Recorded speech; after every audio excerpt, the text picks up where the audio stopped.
चलिए कविता देखते हैं। कविता का नाम है जन जन का चेहरा एक। इसके जो कवि हैं गजानन माधव मुक्तिबोध। जन्म देखिए 13 नवंबर 1917 को। उसी समय भारत में एक चीज हो रहा था, सत्याग्रह आंदोलन। तो याद रखिएगा, भारत में सत्याग्रह आंदोलन जिस समय हो रहा था 1917 में, गांधी जी सत्याग्रह आंदोलन कर रहे थे, चंपारण सत्याग्रह। उसी समय इनका जन्म हुआ था। कहाँ पे हुआ था? तो मध्य प्रदेश के ग्वालियर के सयोपुर में। मध्य प्रदेश एमपी के ग्वालियर नामक स्थान है, उसी ग्वालियर में सयोपुर नामक एक गांव है, उसी में सयोपुर में उनका जन्म हुआ था। ठीक है। माता का नाम पार्वती बाई और पिता का नाम माधव राज मुक्तिबोध था। अच्छा, मुक्तिबोध इसी से चुरा लिए हैं, माधव भी यहीं से ले लिए हैं। चलिए ठीक है, तो पार्वती यहीं से ले लेना चाहिए था आपको। चलिए याद रखिएगा, माँ का नाम बहुत पूछता है, पार्वती बाई बहुत पूछता है, इसमें माँ का नाम ज़्यादा पूछता है। अब नेक्स्ट बात करें इनकी रुचियों के बारे में, नहीं डायरेक्ट इनके बारे में चलते हैं। हाँ, इनका जो कविता जो पाठ है, जो कृतियाँ है, ये बड़ा पूछनवा है। इसमें कतिक लगा लीजिएगा, बहुता है। सबसे पहले तो तार सप्तक बहुत पूछा गया, सबसे पूछनवा इसमें कौन है? तार सप्तक। टिक लगा लीजिएगा, जो हम टिक लगवा रहे हैं उसी में से पूछेगा, इतना भी गारंटी देते हैं। तो आप रटते रहिएगा भर दिन। तार सप्तक बहुत पूछनवा है। उसके बाद चांद का मुंह टेढ़ा है, ये बहुत पूछनवा है हो। इसके बाद बात करें तो कोई भी इसमें पूछनवा नहीं है।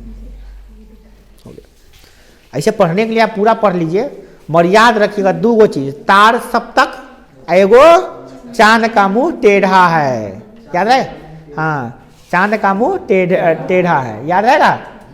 कौन लिखे हैं? गजानन माधव मुक्तिबोध। दो याद रख लीजिए, इसी में से आएगा। ठीक है। अब चलते हैं कविता की ओर। कविता का अर्थ क्या है, इन पंक्तियों को देखते हैं, कविता कहना क्या चाह रहे हैं। ये थोड़ा लंबी कविता है और थोड़ा ध्यान से समझिएगा, इसमें एक समस्यात्मक बात है। ये कविता एक समस्या को, एक देश की नहीं, एक पूरे विश्व की समस्या को बताने का प्रयत्न किए। ध्यान से सुनिएगा। जन जन, पहले कविता का मतलब समझिए। जन जन, जन माने होता लोग। जन जन का चेहरा एक। आप भी जन, हम भी जन, वो भी जन, बाहर भी जन।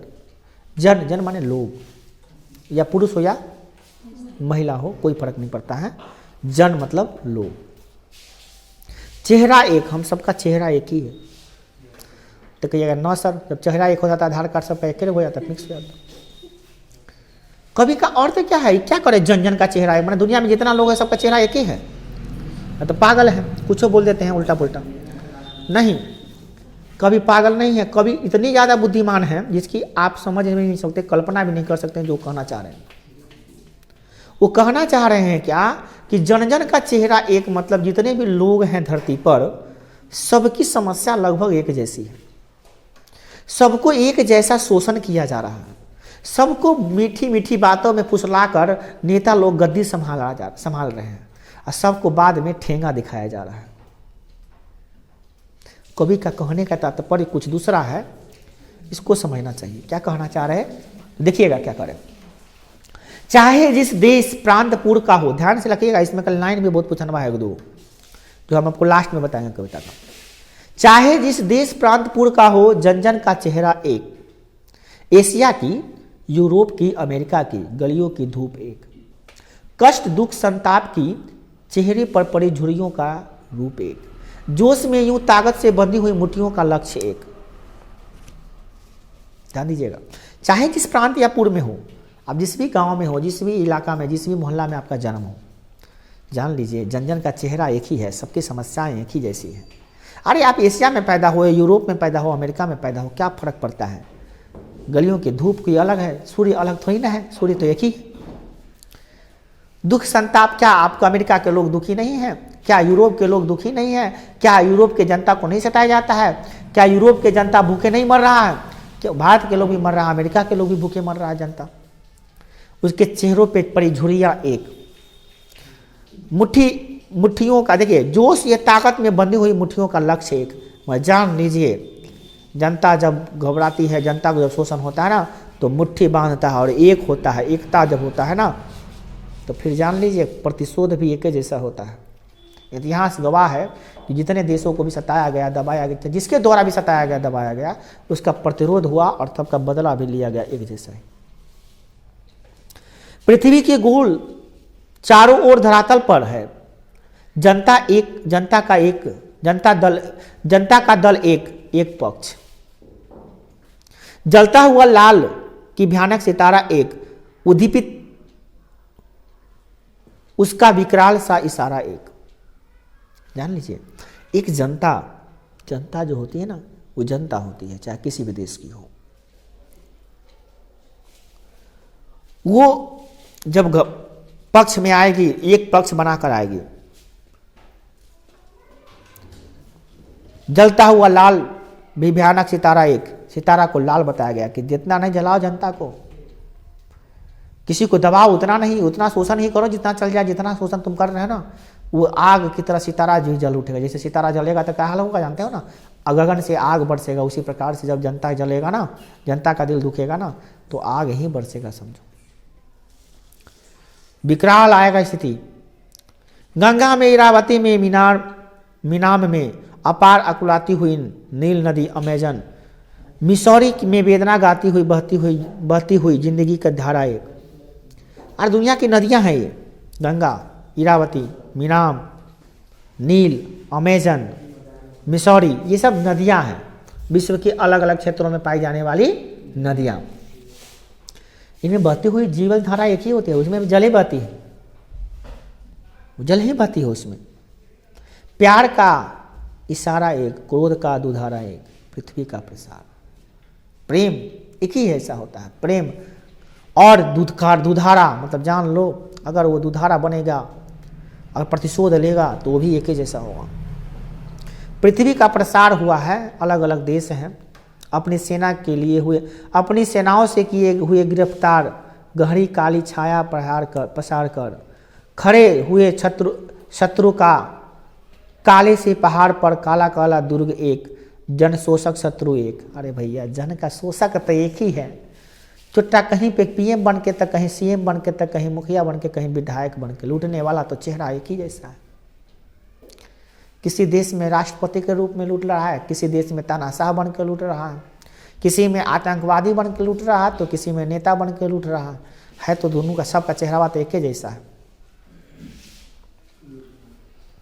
आशामयी लाल लाल किरणें से अंधकार चिरता सा मित्र स्वर्ग एक। जान लीजिए, आशा, जनता की एक आस होती है, और जिस दिन वो आस पूरी होगी ना, सारा दुख दर्द जाने, जितना भी कष्ट देने वाला आदमी है, उस सब का पाई पाई का हिसाब कर लेगी जनता, जान लेना।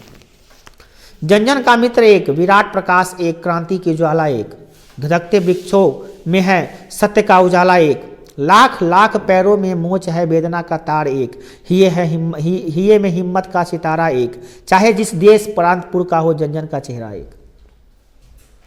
अरे किस जनता को सता रहे हो तुम? जिस दिन वो प्रकाश आएगा ना उसके दिल में, जिस दिन जगेगा ना, वो क्रांति लाएगा। वो धधकते वृक्षों बोला गया, वक्ष माने होता है हृदय। उस हृदय की अग्नि में तुम जल जाओगे, मर जाओगे तुम। जिस प्रकार से मजदूर गरीब किसानों को तुम इतना दर्द यातनाएं दे रहे हो, उसके पैर में जो दर्द होता है ना, दर्द अमेरिका के लोगों को मोच आएगा पैर में तो वही दर्द होगा, और इंडिया के लोगों को भी दर्द मोच में आएगा पैर में तो वही दर्द होगा। दर्द तो एक ही ना होता है, चाहे जहां के भी लोग हो, चाहे जिस प्रांत का हो, जिस पुर का हो, जन जन का चेहरा तो एक ही ना है। एशिया के, यूरोप के, अमेरिका के भिन्न भिन्न वास स्थान, अलग अलग जगह पे रहते हैं, अलग अलग वास स्थान है, भौगोलिक अलग, ऐतिहासिक अलग बंधनों के बावजूद सभी ओर हिंदुस्तान, सभी ओर हिंदुस्तान। ये चारों ओर हिंदुस्तान है। जो हिंदुस्तान में समस्या है वो चारों ओर समस्या है, इसलिए चारों ओर तो हिंदुस्तानी है। सभी ओर बहने, सभी ओर भाई, सभी जगह भाई रहते, सभी जगह बहनें रहती हैं। सभी ओर कन्हैया ने गाय चराई है। अरे कन्हैया गाय चराई है हिंदुस्तान में। अरे इंडिया में कन्हैया आते हैं गैया चराने, अमेरिका में भी कोई आए होंगे उनके देवता, यूरोप में भी आए होंगे कोई कन्हैया अलग रूप लेकर, वहां भी है। बंसी की धुन सभी ओर एक, अरे प्रेम का जो बंसी का धुन होता है सब एक ही न होगा। दानव दुरात्मा एक, मानव की आत्मा एक। अरे दानव जो तुम बन के बैठे हो, जनता का शोषण कर रहे हो, तुम्हारा भी तो वैसे ही है। और आत्मा जो है ना, आत्मा सबका तो एक ही जैसा ना है।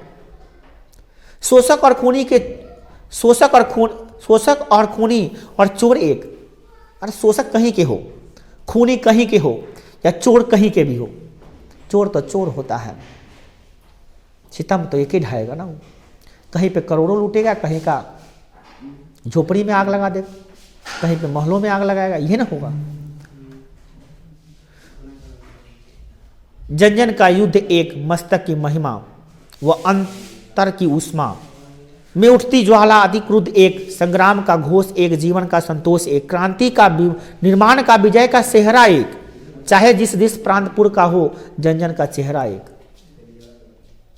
अरे जहां पे हो क्रुद्ध होगा आत्मा, संग्राम होगा, उसका जयघोष होगा, बहुत बड़ा लेवल पे होगा युद्ध, जीवन में संतोष होगा फिर। और जान लो क्रांति का, निर्माण का, चाहे विजय का सेहरा जो सजेगा वो एक ही होगा, चाहे जिस देश का हो या प्रांत का या पुर का हो, जन का चेहरा तो एक ही ना है, समस्या तो एक ही है। इस प्रकार से कवि गजानन माधव मुक्ति बोध अपने देश की नहीं पूरे विश्व की समस्या को, पूरे विश्व के मनुष्य की समस्याओं को एक साथ एक ही कविता में बड़े ही चतुराई के साथ उन्होंने पेश किया है और बताया है कि किस तरह से सभी की जनता जो होती है ना, सभी के लोग जो होते हैं ना, वो एक ही जैसे होते हैं और समस्याएं एक ही जैसे होते हैं। तो मत ये सोचो कि हिंदुस्तान में पैदा हुए होते, हिंदुस्तान में गरीब है, भिखारी है। अरे अमेरिका में भी है, चाइना में भी है, जापान में भी है। तुम ये मत सोचो कि हिंदुस्तान में ही नेता से चूसता है, ऐसा मत सोचो। नेता से सब जगह का नेता वैसे ही होता है, जनता वहां से भी त्रस्त है, समझ रहे हैं। तो कहने ने कहा मतलब ये है कि चाहे जिस देश या प्रांत या पुर का हो, जन का चेहरा समस्या एक ही है। इसीलिए सबको एक मानो, और जिस दिन ये प्रतिशोध का आग लेगा ना, वो भी चेहरा एक ही जैसा बनेगा बुआ। इसीलिए सावधान रहो, जो लोग शोषक हो, जो लोग चोर हो, डकैत हो, जो समाज को गंदे कर रहे हो, समाज को लूट रहे हो, चाहे जिस रूप में भी, वो समाज का एक एक पाई जो है समाज आपसे वसूल लेगा, ध्यान दीजिएगा, ठीक है ना। तो यही बात कविता को बोलते हैं। अब बात रही प्रश्नों को, प्रश्न इसमें 12 है, तो हमको लगता है कि इतना बड़ा कविता है, 12 को प्रश्न है तो कोई दिक्कत नहीं है, ठीक है। नहीं प्रश्न भी बता दे, सब प्रश्न भी बता दे। हाँ प्रश्न उत्तर है, आराम से 5 मिनट में सारा प्रश्न उत्तर हो जाएगा। देखिए जन का चेहरा एक से कविता कवि का क्या तात्पर्य है। जन का चेहरा एक कविता से कवि का तात्पर्य है कि पूरे विश्व में पूरे जितने भी लोग हैं, दबे सताए लोग, सबका चेहरा समस्या एक ही जैसा ना है। नेक्स्ट है बंधी हुई मुट्ठी का क्या लक्ष्य है। बंधी हुई मुट्ठी का लक्ष्य है प्रतिशोध लेना और अपने आप को इंसाफ दिलाना। नेक्स्ट कवि ने सितारे को भयानक क्यों कहा है, सितारे का इशारा किस ओर है। कवि ने सितारों को भयानक इसलिए कहा है कि जिस दिन वो सितारे जो चमक रहे हैं, आसमान दुनिया को उजाला दे रहा है ना, जिस दिन वो तपा जाएगा ना, जल जाएगा ना, तो उस दिन आग भी बरसा देगा। जिस दिन जनता को तुम दबा रहे हो ना, एक दिन निकल जाएगा ना, माथे पर कफन बांध के, तो नेतवा सबको भी उड़ा देगा। नदियों की वेदना क्या, नदी की वेदना यह है कि बेचारी क्या करे, पूरे समाज को स्वच्छ करने वाली नदी को ही लोग गंदा करने पर भिड़ा हुआ है। नदी को कहाँ कोई स्वच्छ छोड़ रहा है, नदी को ही प्रदूषित कर रहा है। जितने कल कारखाने फैक्ट्रियों के गंदे नाले के जितने पानियां होती है, सबको नदी में बहा दो। अर्थ स्पष्ट कीजिए। आशामयी लाल लाल किरणें भी अंधकार चिरता, मित्र का स्वर्ग एक, जंजन का मित्र एक। प्रस्तुत पंक्ति के माध्यम से नहीं, पहले प्रस्तुत पंक्ति हमारे पाठ्य पुस्तक विगत भाग 2 में संकलित जंजन का चेहरा एक कविता से ली गई है। इसके कवि गजानन माधव मुक्ति बोध है। इन्होंने इस पंक्ति के माध्यम से यह बताने का प्रयत्न किए हैं कि आशामयी लाल किरणें जो अंधकार है, वो एक दिन अंधकार फटेगा और लोगों के दिमाग से ये जो कष्टकारक दिन है वो बीत जाएंगे और एक अच्छा दिन भी आएगा। आशा की किरणें हैं, चिरता हुआ क्या है, चिरता सा मित्र का स्वर्ग एक, और एक दिन स्वर्ग की अनुभूति इस धरती पे लोग करेंगे, क्योंकि जन एक जात मिल जाएंगे, एक दूसरे का मित्र बन जाएंगे, तो उस दिन एक अच्छा ही जिंदगी शुरुआत होगी। अगला है ख नंबर, एशिया के, यूरोप के, अमेरिका के भिन्न भिन्न वास स्थान, भौगोलिक ऐतिहासिक बंधन के बावजूद सभी ओर हिंदुस्तान, सभी ओर हिंदुस्तान। प्रस्तुत पंक्तियां हमारे पाठ्य पुस्तकों विगत भाग 2 में संकलित जंजन के चेहरा एक कविता से ली गई है। इस कविता के कवि जो है वो गजानन माधव मुक्तिबोध है। इन पंक्तियों के माध्यम से कवि ये कहना चाहते हैं कि भले ही हम इंसान अलग अलग जगहों पे पैदा लिए हैं, अलग अलग जगह पे मेरा वास स्थान है, निवास स्थान है, चाहे एशिया में हो, यूरोप में हो, अमेरिका में हो, परंतु भिन्न भिन्न स्थानों के बावजूद भी, निवास स्थान होने के बावजूद भी, भले ही हमारे भौगोलिक क्षेत्र अलग है, ऐतिहासिक क्षेत्र अलग है, परंतु बंधन यही है पुराना, प्यार का बंधन। और हिंदुस्तान तो चारों ओर है, चारों ओर तो हिंदुस्तान ही है, क्योंकि जो समस्या हिंदुस्तान में है वही समस्या तो सब जगह है।